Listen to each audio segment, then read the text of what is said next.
4 home runs in a game a year ago yesterday, one of just 18 players in baseball history to do it. We should have seen this coming. Our good friend, Scooter Gennett, the Reds second baseman, is back with us. Where are you right now, Scooter?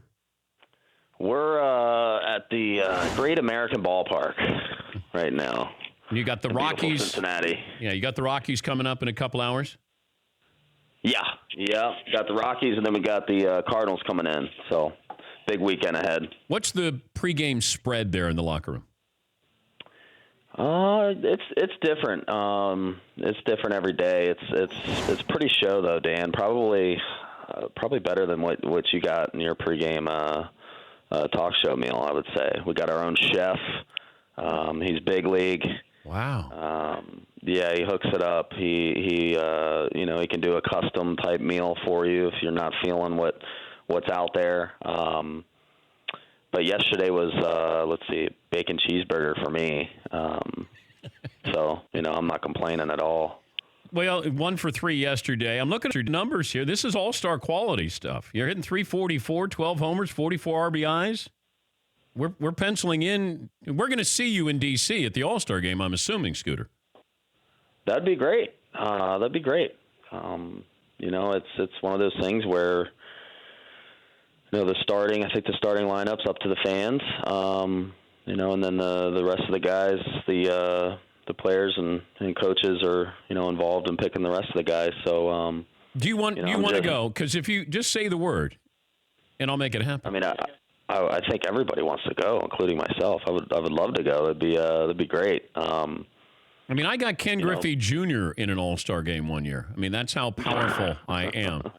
All right. Well, that's impressive. Yeah. That's hard to do. Yeah, I got Trout in, Harper. So, hey, you're the next one up. So, Scooter Gennett, Red second baseman. When you go to the ballpark, make sure you punch in his name, just so we put those stats on display. 344, 12 homers. All right, what is the best thing that has happened in the last year based off of your 4 home run game? Oh, man. Gifts?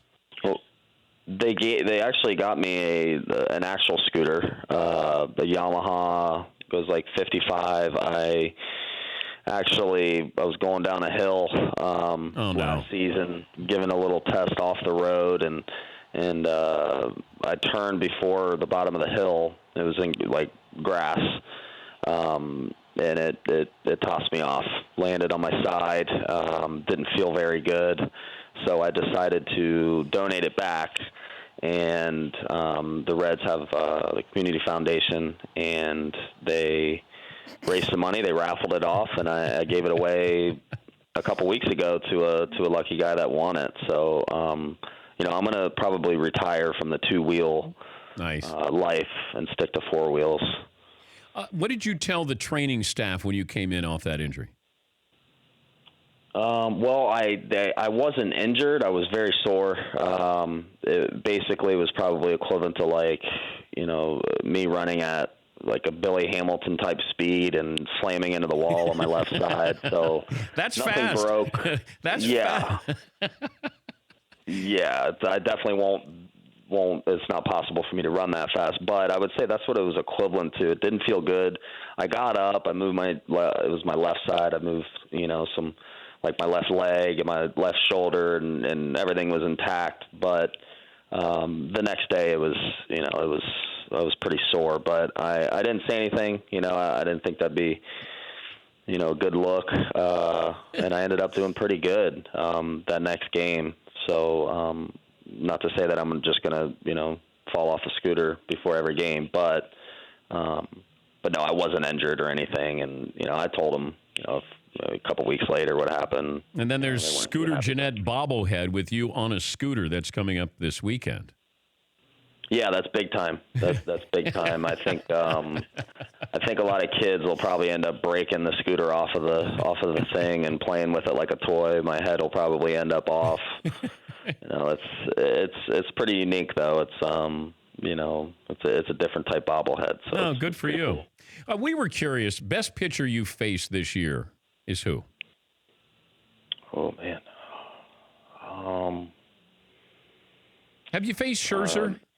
Yeah, we faced him opening day. I got lucky a few times off of him, but he's special. You know, he's got obviously has great numbers, but there's a reason. I mean, he throws 4 pitches with command, and can put the ball wherever he wants it. Throws backwards. It's like you don't see a fastball when you think you're going to see one type of deal, and when you got 95, 96 to go with it, it's not fun.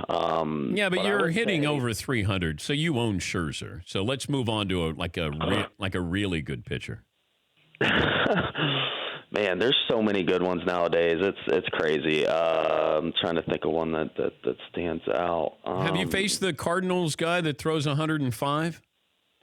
I did. I faced him. Early in the season. Yeah, that's not very fun. It's 100, but it moves like a foot.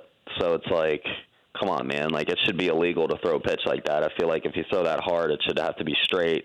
And if not, then it's like, just a ball. Even if you swing and miss or you get out, like, it's just, all right, let's redo it type of deal. I think, But explain that now to me. Like, let's say you faced Syndergaard, and then you face Jordan Hicks, who throws 105. What's the difference between 99 and 105? 6 miles per hour. Thank you, Scooter. Thank you. Paulie, check the math on that. He's correcting. Okay, yes. 6 miles an hour. All right. Now, is there a big noticeable difference in 6 miles per hour? Yeah. I mean, it's just you, man. It's just an added.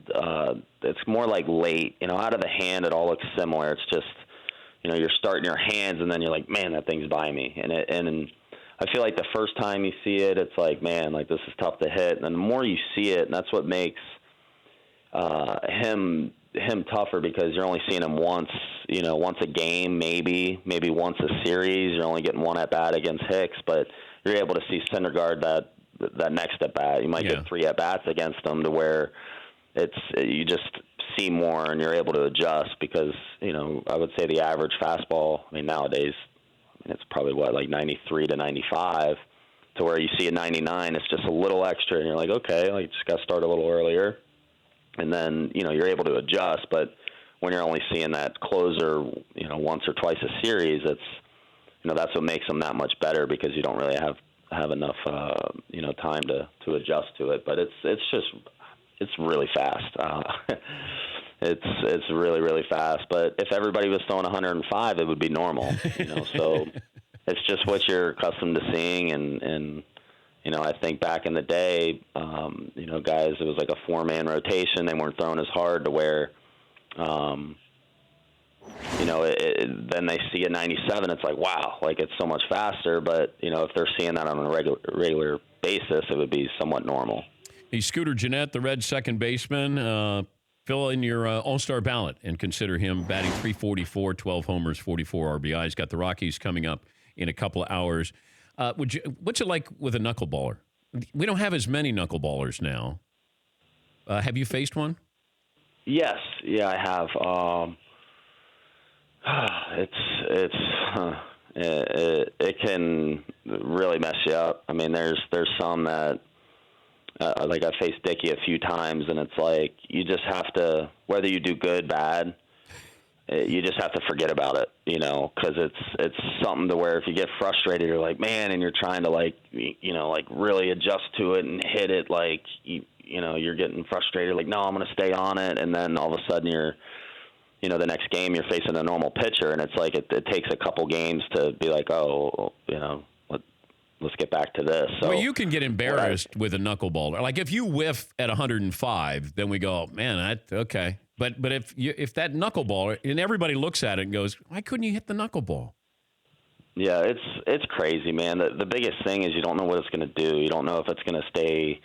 Sometimes it knuckles, and then it looks like it's going to drop, and it stays straight. And then sometimes it's up in the zone. You're like, oh, it's going to flatten out, and then it just goes down in the dirt. It's so unpredictable. I mean, there's a lot of catchers that they can't even catch it, and they know what's coming. They've caught them. They've seen probably a couple hundred pitches from the pitcher, and they still can't catch it. So I think the best thing to do is to probably next time I face a knuckleballer, I'll probably get up, up in the box closer to the pitcher to try to take away some of that late movement. I think that's probably the best bet. But really, it boils down to like just don't get too frustrated. Like don't have super high expectations to where, if you do get embarrassed, you're like, oh, whatever. I'll just wait till he's out of the game and start over.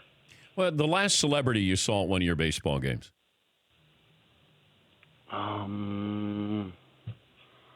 Well, Nick Lachey was actually at a game of ours in L.A., and I guess someone must know somebody on the team or somebody left him tickets, and he was in, like, our family section. Well, his mom used to work for the Reds.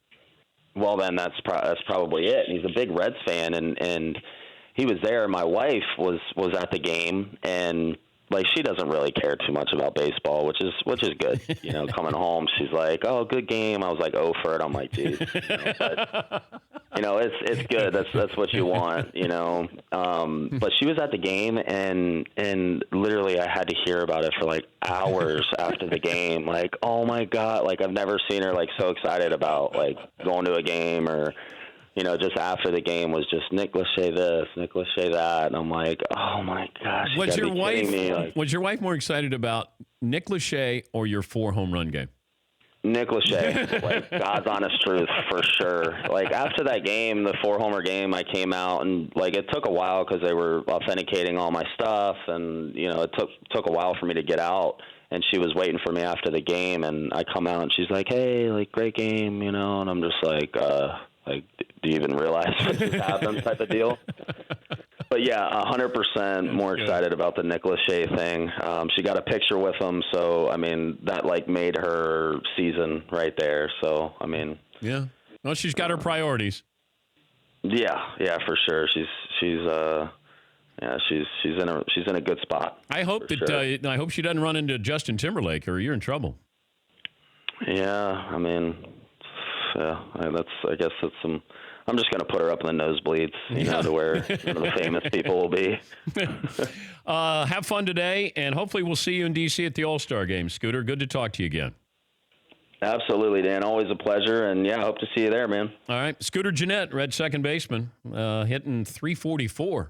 For more Dan Patrick Show, tune to Audience Channel 239 on DirecTV or download the Dan Patrick Show app.